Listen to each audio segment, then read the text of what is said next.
عزیزانو ما هیڅ کار د عجب او د غرور لاندې نه دی کړی. ځان ته غټ کتل به زه څه شی ما، زه څه یم. ما په خدای قسم دی چې دا د کوڅو په منځ سپی ما نه ښه دی، په منځ سپی چې چینجي پکې شوي ما نه ښه دی. ځکه هغه سره به د خپل عمل حساب نه کېږي او ما سره به حساب کېږي. ما نه سپی هم ښه دی. زه څه شی یم؟ یا ما کې به غرور څه؟ غرور خو د هغه ذات سره ښایي چې څوک یې څه کولی نه شي، څوک ورته څه ویلی نه شي. کائنات ټول د هغه ملک دی، هر قسم تصرف چې پکې کوي د هغه خوښه ده. غرور خو د هغه د شان سره ښایي، بنده به څه او د هغه غرور به څه. ما په پاکستان کې غرورونه لیدلي وو. تکبر مې د پاکستان د بادشاہ ما د جناح صاحب تقریرونه اورېدلي وو. په دې صدر کې را روانو، زه هغه وخت کې نوی نوی ملا شوی وم. یو غریب سړی و، د ګلونو ګنټه یې ور اچوله چې یو پړق یې په دې مخ ووالو.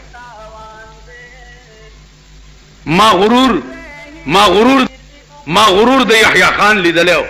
ما غرور د بوټو خان لیدلی و. دا ضیاءالحق له چې خدای لږه د وړو پیشو جوړه کړې ده، دکې لږ غرور که خیال کوي نشته. هر چا ته قبله و کعبه او خدای چینګه نیولي، هر وخت بیت الله شریف ته منډه کې ورپورې ځان ومږي چې خدای په قبر کې کرا کې لړمان کوي او کار څه کوي. خو چې د پاکستان نه مې ونه خوځې نو په دغه یې لږ خپره ټینګه شوې ده. نو عزیزانو غرور مونږ څه شی یو؟ مونږ کې به غرور څه وي؟ مونږ څه یو؟ تاسو دې ځان ته وګورئ چې ځان کې لوی تیسمار خان درته ځان کې وایي چې زکام دی وایي ته راشه که نه، زه خو دوایي دکان کې ناست یم، چا داسې بیا به راشي، داسې پوزه به یې نیولي، پیشي څه بلا در باندې شو، زکام دی خدای په یو ځي، سترګې په بله ځي، سپېږمې بل خوا ارتې کېږي. تاسو څه شی یئ؟ څه؟ نو مونږ به څه یو؟ زمونږ غرور به څه؟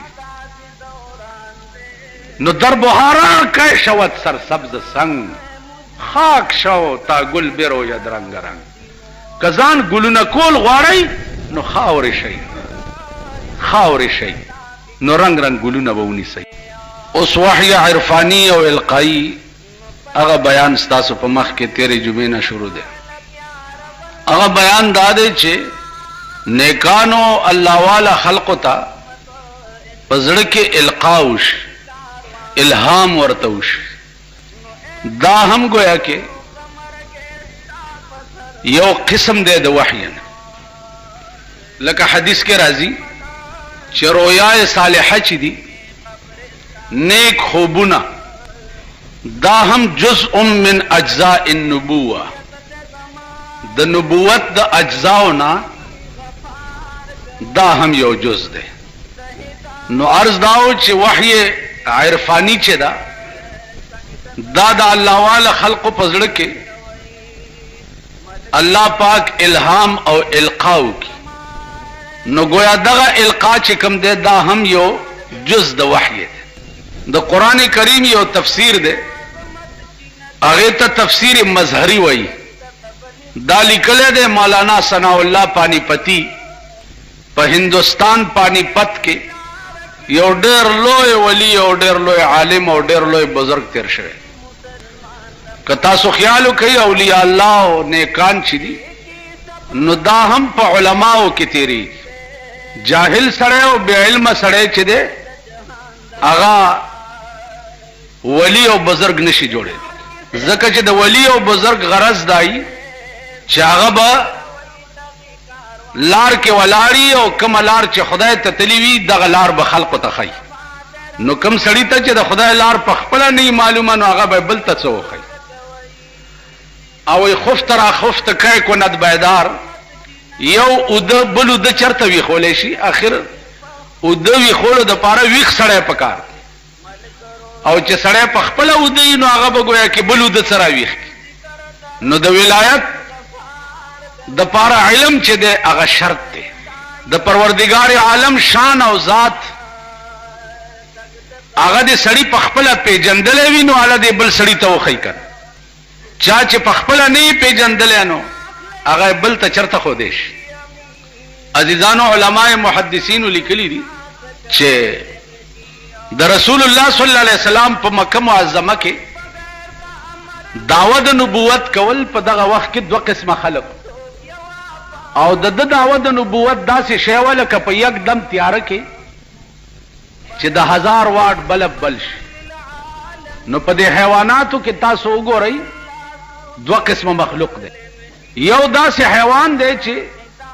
رڼا وګوري نو روند شي، نظر یې نه لګي. په تیاره کې نظر لګي او په رڼا کې نظر نه لګي. تاسو به پیژنئ خاپیرک ورته وایي. د شپې ګرځي، د ورځې نه ګرځي. د ورځې هغه وګورئ چېرته دیوال یا کومه سوړه کې ننوتی، ځکه چې د ورځې د هغه نظر نه لګي او د شپې د هغه نظر لګي، شپه د ټوله شپه ګرځي. نو یو قسم مخلوق داسې دی چې رڼا وګوري نو ړوند شي، نظر یې نه لګي. او یو قسم مخلوق داسې دی چې رڼا وګوري نو د 200 میلو نه ورته رامنډه کي اوله راشي، لکه پتنګ. پتنګ وګوره چې رڼا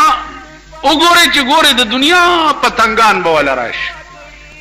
نو بیا دغه پتنګان د رڼا نه ځي نه، کته ډېر شړې هغې بیا بیا ولا راځي،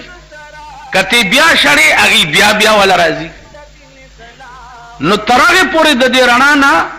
دا پتنګ جدا کېږي نه چې تر څو پورې خپل ځان پې سوځولی نه وي. تر هغې د رڼا نه ګیر چاپېر ګیر چاپېر ګیر چاپېر او په د پاسه بڼیږي را بڼیږي چې وزرې وسوځي. سهار له وګوره د رڼا لاندې ډېرې پتنګان مړه پراته. علماء محدثین وایي چې د رسول الله صلی الله علیه وسلم دنیا ته راتلل داسې و لکه په یک دم تیاره کې چې د 1000 واټ بلب بل شي. نو دغه وخت کې په مکه کې دنیا اوسېده. ابو جهل، عبدالله ابن ابی ابن سلول، ابو لهب وغیره چې رڼا ولیده نو ړانده شو. رڼا و نظر یې نه لګېدو، لیدو یې نه. او ابو بکر او عمر او عثمان چې رڼا ولیده نو د پتنګانو غوندې پې ځان قربان کړو، ځان یې پې ورید پرې. نو شیخ سادي صاحب وایي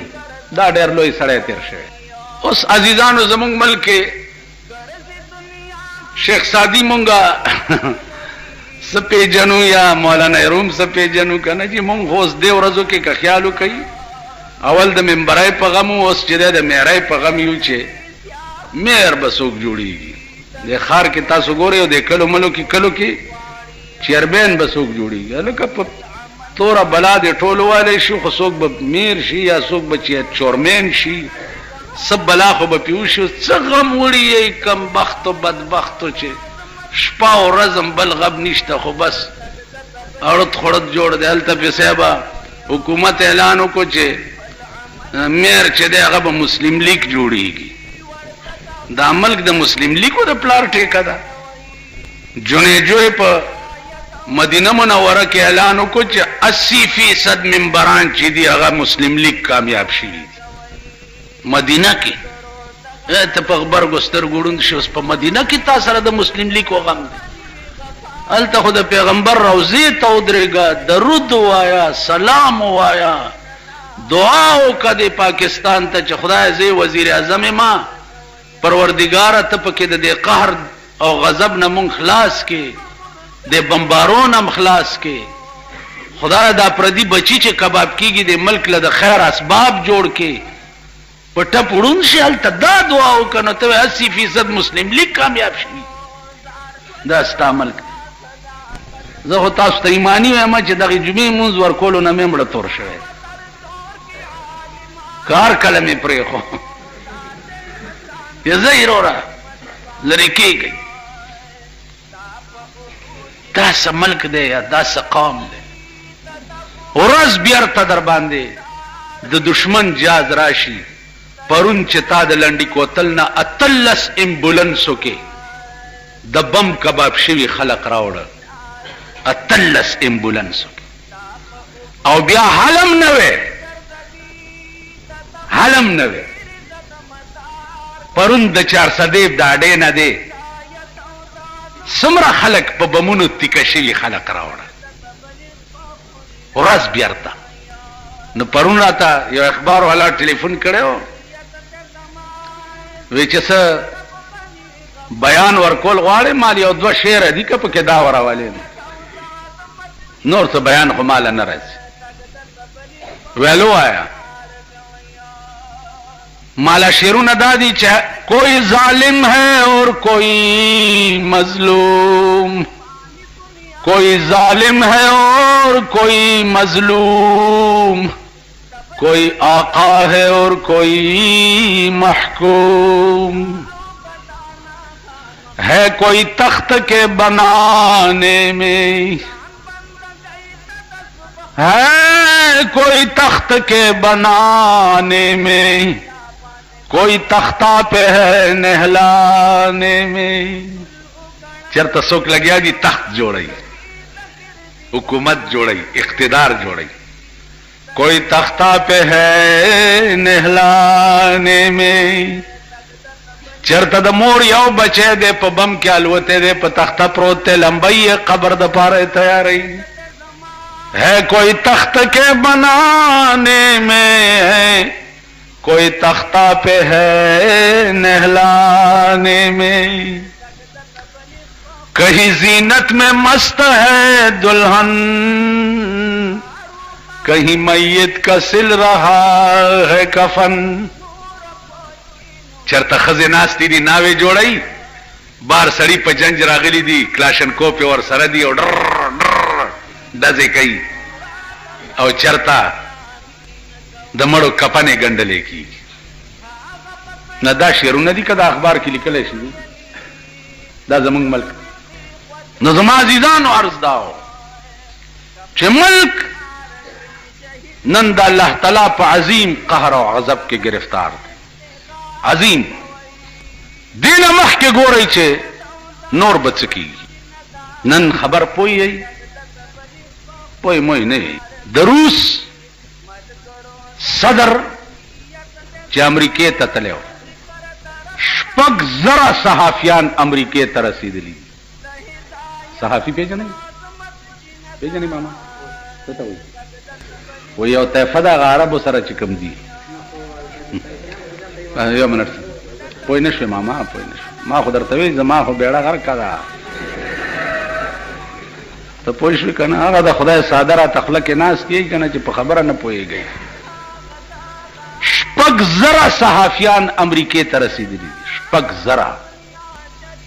او په امریکا کې په تمام ملک یو عجیب و غریب چراغان دی چې د روس صدر گورباچوف امریکې ته راغلی ستا د ملک وزیر او صدر چې بل ملک ته لاړ شي نو د هغه ملک سربراه ورته وایي اډې ته نه راځي یا ورته کم کوڅه ډب وزیر راولیږي یا ورته څوک سیکرټري راولیږي چې ورشه جهاز نه راکوز کا او رای والا چرته هوټل کې کېناوه دا ستا د ملک عزت دی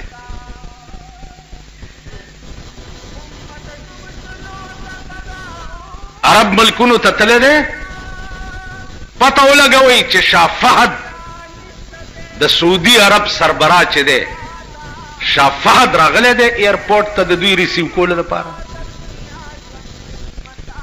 خو هغوی ته پته ده که نه چې دا خیر غوښتو له راغلي دي نو چې تاله ملنګ راشي او درته وایي چې پیسه راوړئ خدای مو بخښه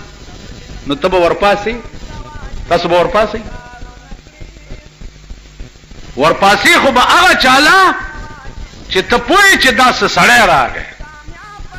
چې ته دا پوهې چې دا خیرمال دی سپېلني لوګی کولو والا راغی نو ته به څه ورپاسې دا د دې سربراهانو د لاسه ستا د ملک عزت دی په بار ملکونو کې بیا په دې پوهیئ چې ستا د افغانستان مذاکراتو کې هیڅ پیشرفتو نشو د روس او د امریکې منځ کې د افغانستان مسله همدغسې مرداره پاتې شوه هیڅ پیشرفت پکې نه کېږي وجه څه ده وجه دا ده چې امریکا ستا د ملک خپل سټیټ جوړول غواړي او امریکا تا خپل غلام جوړول غواړي نو پیشرفت د افغانستان مسله کې نه کېدو یو لویه وجه دام ده دلته تم خوشحالې چې خدای د کابل جوړ او مکې ولی که په کابلیان راوریږي نو په تاسو هم راوساسي که نه تاسو هم ورسره نیستی غوسې شوې دا تاسو د خدای دپاره د کابل والاو خدمت کوئ او دا د اورېدو خبرې نه دي راشئ چې درته وښیم نو عرض مې دا و عزیزانو چې ملک د دې بحران کې نښتی دی لګیا دی چې دې نه مخکې به څه کېږي که د دشمن جاز راشي او ستا په فوجي کیمپ بم راوغورځوي ته په ایمان ووایه چې دا اعلان جنگ دی که نه دی زه اوس د ملایم دې جومات کې ناست یم او یو سړی کوتک په لاس راغی او په جومات کې په ما راکېښوې نو دې نه سوا بل څه شته چې زما او د هغه جنگ به پې کېږي بل څه شته نو په یو ورځ ستا د لنډي کوتل فوجي کیمپونه وویشتل او په بله ورځ یې درته د باجوړ وویشته او پرون یې درته په 400 کې وویشته او ته لګیا یې د بار ملکونو دورې کې او د کرکټو تماشې کې یو بله نری غوندې خبره هم پکې ده او دا تپوس به کوم چې بله ورځ یې دوبۍ ته د جلیل کبابي کباب چا غوښتي دا چا غوښتي دوبۍ ته د پیښور د نوتیا او د جلیل کبابي کباب چې څوک غواړي وایي په ایمان درته وایي چې د ده نه لوی بېغمه به د خپل ملک نه بل څوک وي دوبۍ ته نو عرض مې دا و عزیزانو چې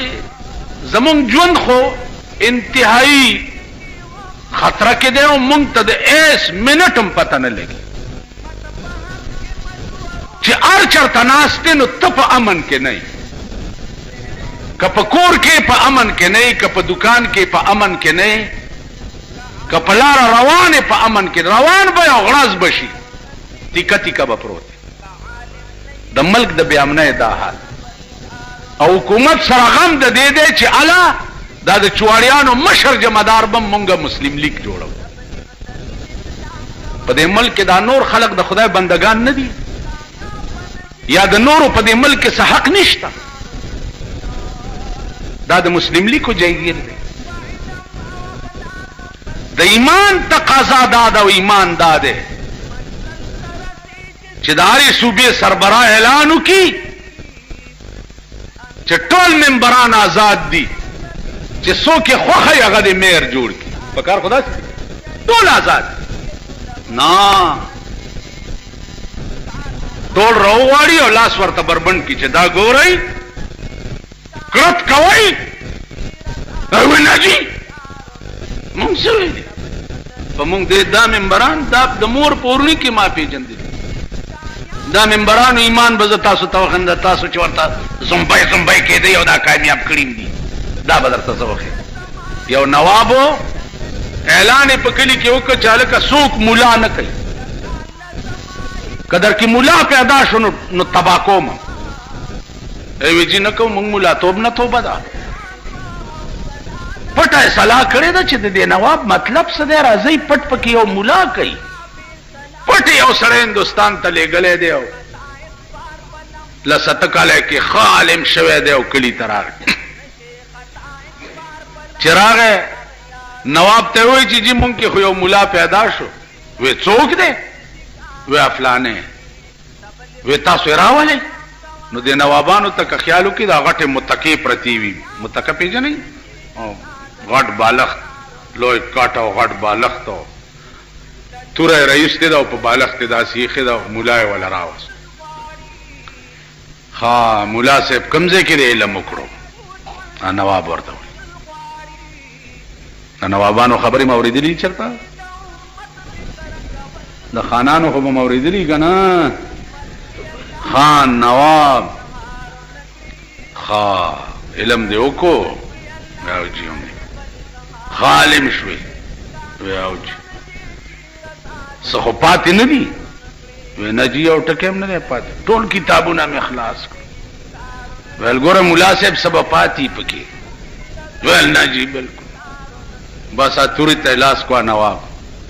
چې دې سټ ته یې والا برابر کړه ویل تا ویلي چې خدای یو دی خو چې داسې کوې تا ویلي چې خدای ویل نه جي ما خو نه دي ویلي چې خدای یو دی بس توره نواب کېښوه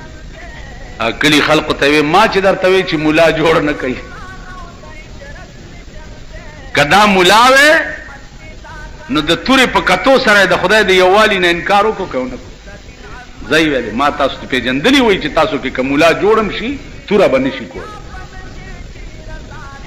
نو عزیزانو تورې مورې به ټولې درته پته ولګي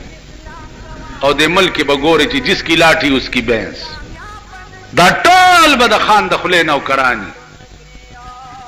تماشا به وکړي په دې څو ورځو کې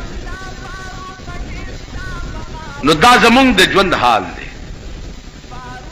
پاتې شو دین عزیزانو چې مونږ ځان ور سره پوره مانوس کړی نه او دینم زده کړی نه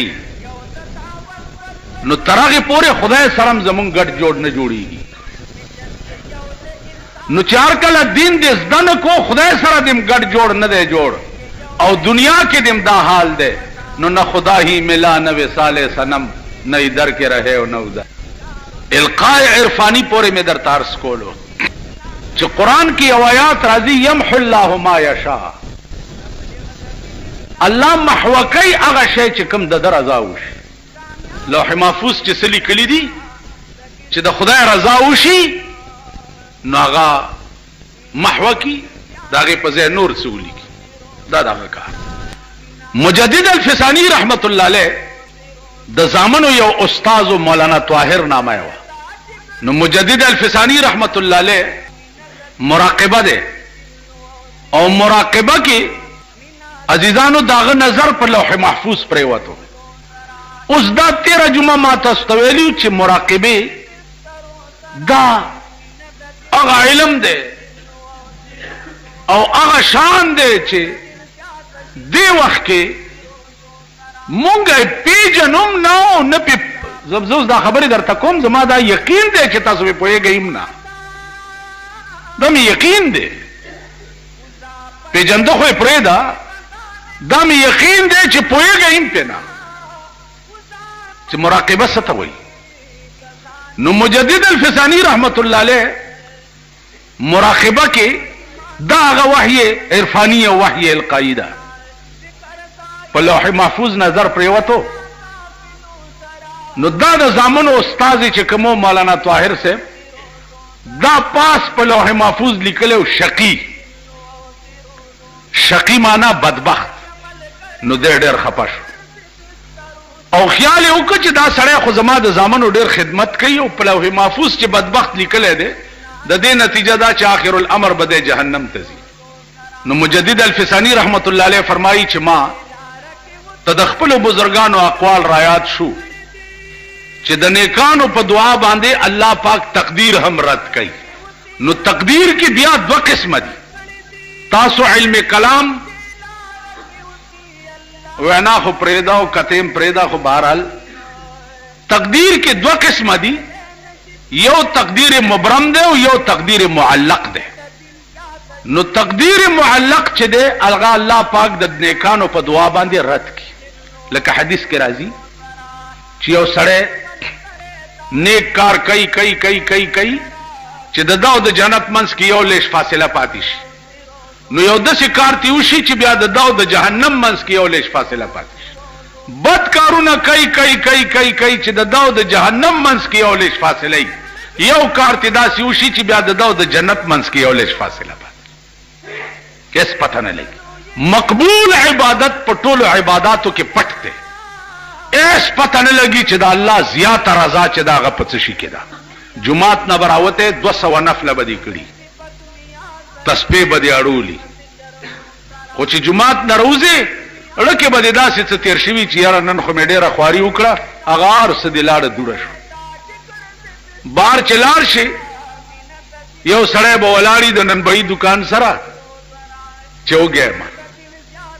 او یو اتانې راواله او د ننبعي نه ورته یو روټۍ والی ورکړي امنځونه به په مخ درويشته شوي او په دې یو روټۍ به ستاو د جنت منځ کې یو لیش فاصله پاتې شي نو مقبول عبادت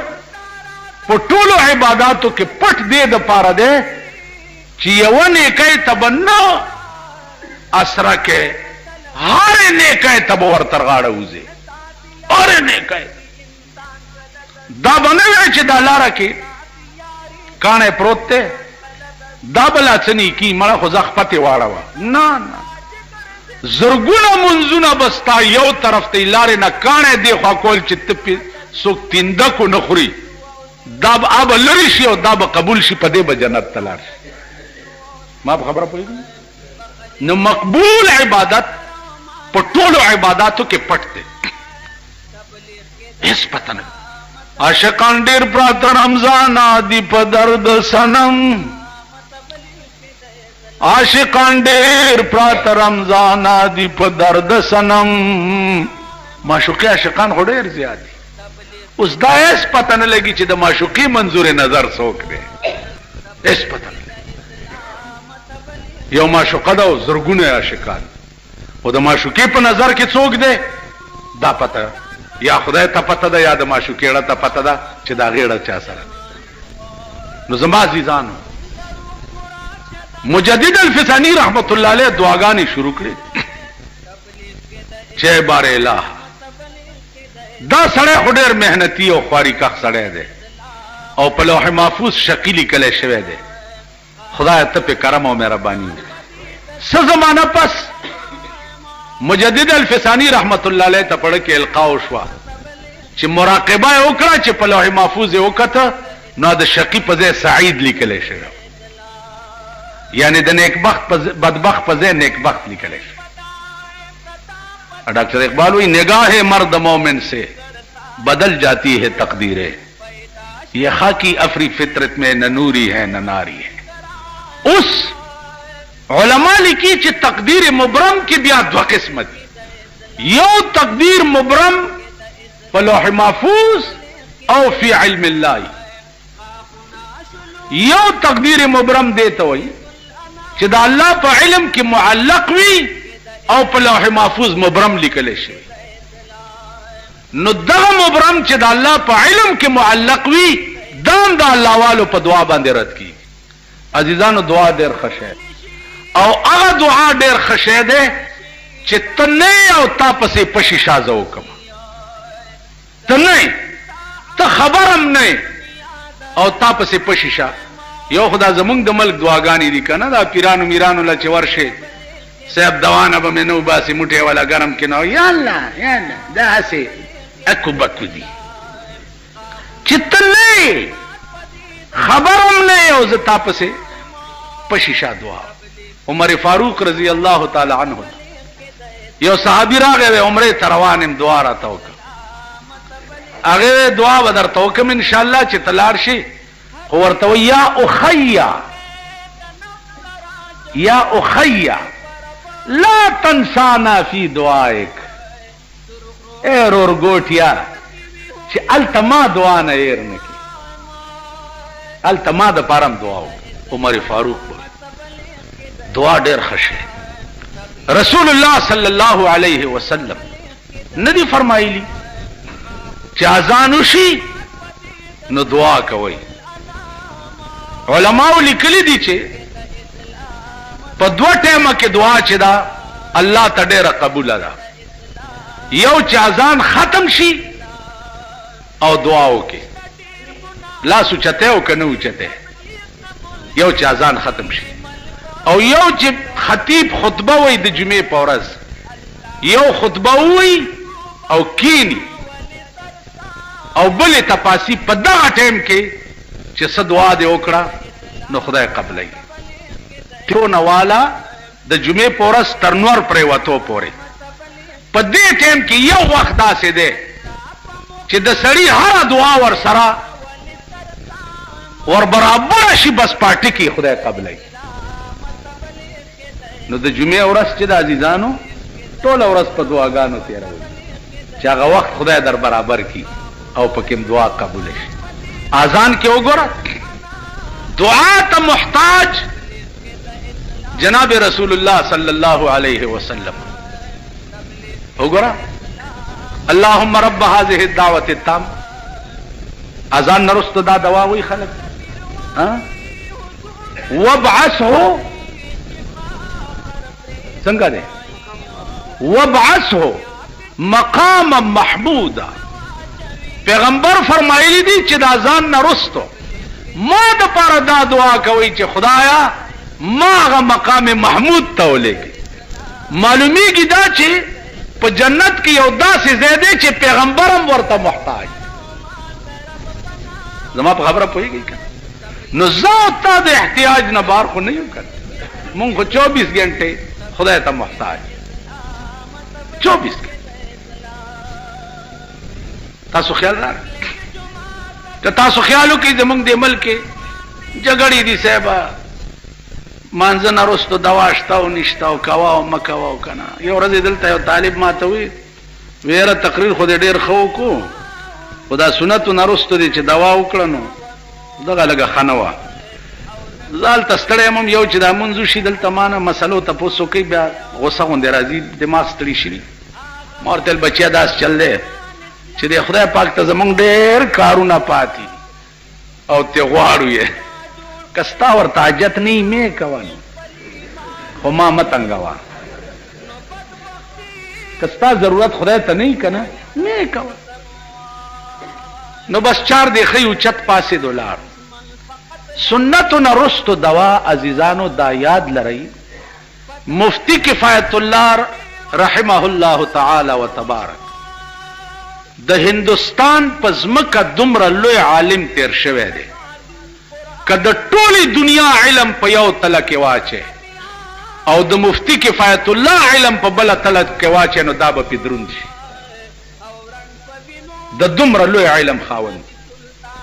هغه لیکلي دي چې سنتو نه رستو دوا که څوک فرض او واجب نه ګڼي لازم یې نه ګڼي نو بیا جایز ده. زما په خبره پوهېږئ مونځ چې وشو بس خبره خلاصه شوه کار دی ځان له دعا وکړه تخته. که لازمه ملا نه ګڼه یو خدا چې ملا دعا ونه کړه او تی د دې ځای نه نیسي کافره مانځه نه وروسته دې دعا ونه کړه نو بیا هلته ترک واجب دی. بیا هغه ملا ته پکار دي چې نه یې کوي چې د قوم د لاسه یې پې فرض او واجب ګڼي. او که ملا آزاد و زه آزاد یم ما که دلته ونه کړه تاسو ما د مرۍ نیوی شئ